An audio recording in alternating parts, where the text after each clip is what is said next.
नमस्ते बच्चों। आज हम पढ़ेंगे नदी के द्वीप कविता। इसके रचयिता हैं अज्ञेय जी। नदी के द्वीप। नदी के द्वीप कविता सच्चिदानंद हीरानंद वात्स्यायन अज्ञेय जी ने लिखी है। अज्ञेय जी एक सफल कवि, उपन्यासकार, कहानीकार तथा आलोचक थे। छायावाद, प्रगतिवाद के बाद हिंदी कविता को नई दिशा देने में अज्ञेय जी ने महत्वपूर्ण भूमिका निभाई है। हरी घास पर क्षण भर, बावरा, अहेरी इनके प्रमुख काव्य संग्रह हैं। शेखर, एक जीवनी, नदी के द्वीप इनके प्रमुख उपन्यास हैं। इनकी मूल रचनाओं का स्वर दार्शनिक और चिंतन प्रधान है। इनकी भाषा में मुख्यतः संस्कृतनिष्ठ पदावली का प्रयोग हुआ है। कितनी नावों में कितनी बार इस काव्य रचना पर इन्हें ज्ञानपीठ पुरस्कार भी प्राप्त हुआ है। आगे हम पढ़ेंगे नदी के द्वीप।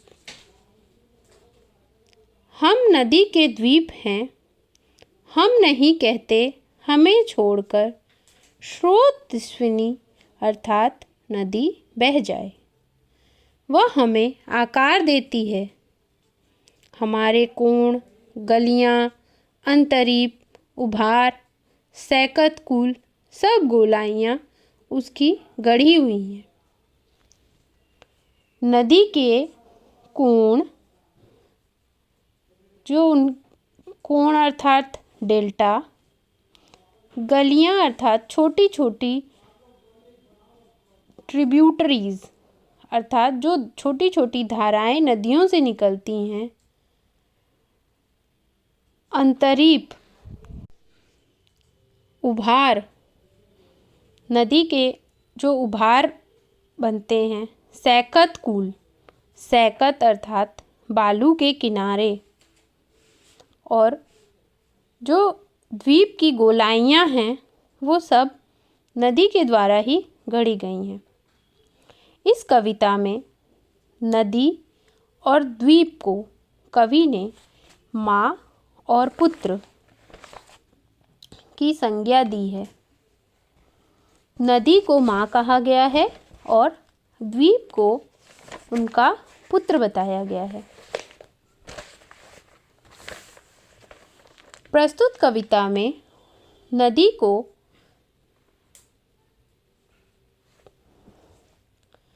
कहा गया है कि जिस प्रकार माँ अपने बच्चों का ध्यान रखती है, उसी प्रकार नदी भी अपने पुत्र का ध्यान रखती है। द्वीप कहते हैं कि हम नदी के पुत्र हैं और हम नहीं चाहते कि नदी अर्थात माँ हमें छोड़कर चली जाए। हम नहीं कहते कि हमको छोड़कर स्रोत अश्विनी बह जाए। द्वीप नहीं चाहते कि नदी उनको छोड़कर बह जाए, क्योंकि जिस प्रकार माँ बच्चे को जन्म देती है, उसका पालन पोषण करती है, उसी प्रकार द्वीप को नदी ने ही जन्म दिया है और नदी से ही उसे आकार मिला है। द्वीप में जो भी गलियाँ, गड्ढे, उभार, बालू के किनारे और जो गोलाइयाँ द्वीप को मिली हैं, वो सब नदी द्वारा ही गढ़े गए हैं। इस कविता में कवि ने बड़ा ही सुंदर वर्णन किया है और बताया है कि किस प्रकार नदी और द्वीप एक दूसरे के लिए ही बने हैं। वो एक दूसरे के बिना नहीं रह सकते। आगे की पंक्तियां हैं। माँ है वह, इसी से हम बने हैं, किंतु हम हैं द्वीप। किंतु हम हैं द्वीप, हम धारा नहीं हैं। द्वीप कहते हैं कि हम द्वीप हैं, हम धारा नहीं हैं। स्थिर समर्पण है हमारा, हम सदा से द्वीप हैं स्रोतस्विनी के। द्वीप कहते हैं कि हम समर्पण अर्थात हम हमेशा अपने आप को नदी को समर्पित करते हैं। हम कभी भी स्रोत अश्विनी से अलग नहीं हैं। हम बहते नहीं हैं, किंतु हम बहते नहीं हैं, क्योंकि बहना तो रेत होना है। हम बहेंगे तो रहेंगे ही नहीं। अगर हम बह जाएंगे तो हमारा अस्तित्व ही खत्म हो जाएगा। पैर उखड़ेंगे, प्लवन होगा, ढहेंगे, सहेंगे, बढ़ जाएंगे। अगर बाढ़ आई, प्लवन अर्थात बाढ़, अगर प्लवन होगा, अगर बाढ़ आई तो हमारे पैर उखड़ जाएंगे। किंतु अगर हम उसे सह जाएंगे और आगे बढ़ जाएंगे और फिर हम पूर्ण होकर भी कभी क्या धार बन सकते हैं? क्या हम पूर्ण होकर भी कभी धारा बन सकते हैं? रेत बनकर हम सलील को तनिक गंदला ही करेंगे। अगर हम बाढ़ में बह गए और रेत बन गए, सलील अर्थात नदी, गंदला अर्थात गंदगी, अगर हम रेत बन गए तो हम नदी को गंदा ही करेंगे, अनुपयोगी ही बनाएंगे। अनुपयोगी अर्थात जिसका कोई उपयोग न हो। अगर हम रेत बन जाएंगे तो हम नदी को गंदा ही करेंगे और उसे अनुपयोगी बना देंगे। इन पंक्तियों का भावार्थ है, नदी ही हमारी माँ है और हम इसी से बने हैं, किंतु हम द्वीप हैं, नदी से निकली हुई धारा नहीं है।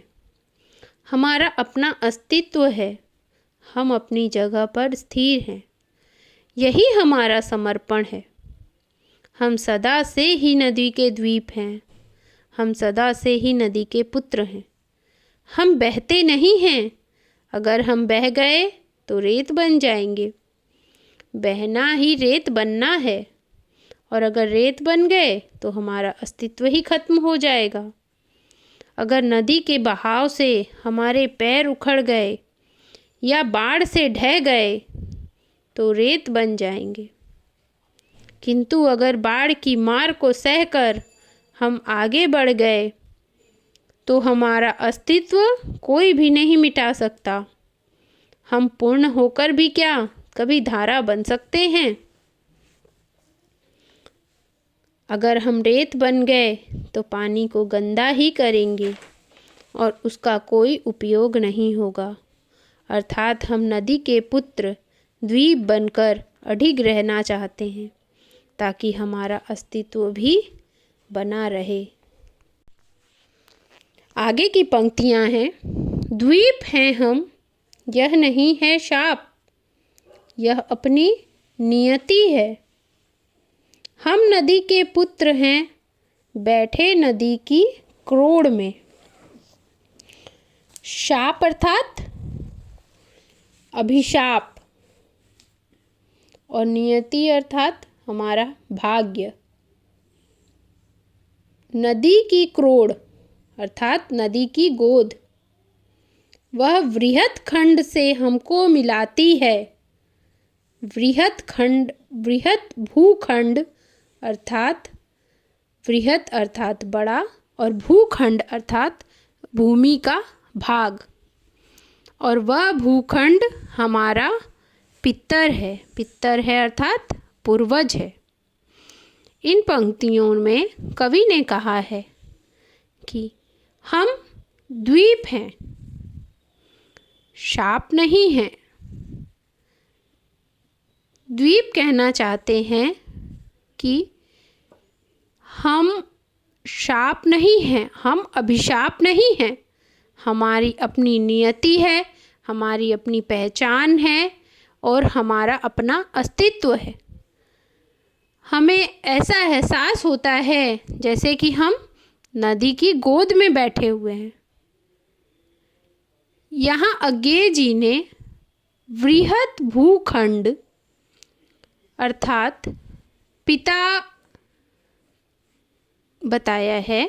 वृहत भूखंड उन्होंने बताया है कि भूखंड हमारे पिता हैं, जिससे नदी हमें मिलाती है, और वो भूखंड ही, वो भूमि का भाग ही हमारा पूर्वज है।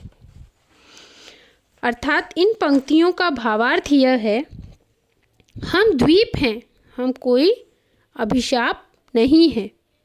हमारी अपनी नियति है, हमारा अपना भाग्य है, हमारा अपना अस्तित्व है।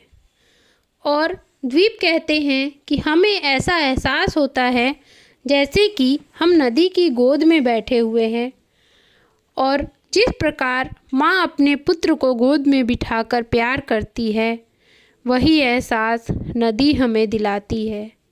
हमें ऐसा एहसास होता है कि नदी हमें अपनी गोद में बिठाकर प्यार करती है, और वह धरती का बड़ा भाग हमारे पिता हैं। नदी ही हमें अपने पिता से मिलाती है। द्वीप नदी को माँ और भूखंड को अपना पिता समझता है, और वह पुत्र रूप में अपने आप को प्रस्तुत करता है। द्वीप इस बात से खुश है कि वह धारा नहीं है जो बह जाए और अपना अस्तित्व खो दे और रेत बन जाए। वह अपने स्थान पर अडिग है और अडिग ही रहेगा, और हमेशा नदी को अपनी माँ की तरह प्यार कर पाएगा, और अपनी माँ का एहसास वो हमेशा महसूस कर पाएगा। अज्ञेय जी ने नदी के द्वीप कविता में माँ और पुत्र का इतना सुंदर विवरण प्रस्तुत किया है, जिसका आगे कोई भी बराबरी नहीं है। बच्चों, ये अध्याय ख़त्म हुआ। इसके भावार्थ के नोट्स मैंने बनाए हैं और इसको एंड में डाला है वीडियो के। अगर आपको चाहिए तो आप उसका स्क्रीनशॉट ले सकते हो, उससे आपको सभी प्रश्नों के उत्तर मिल जाएंगे।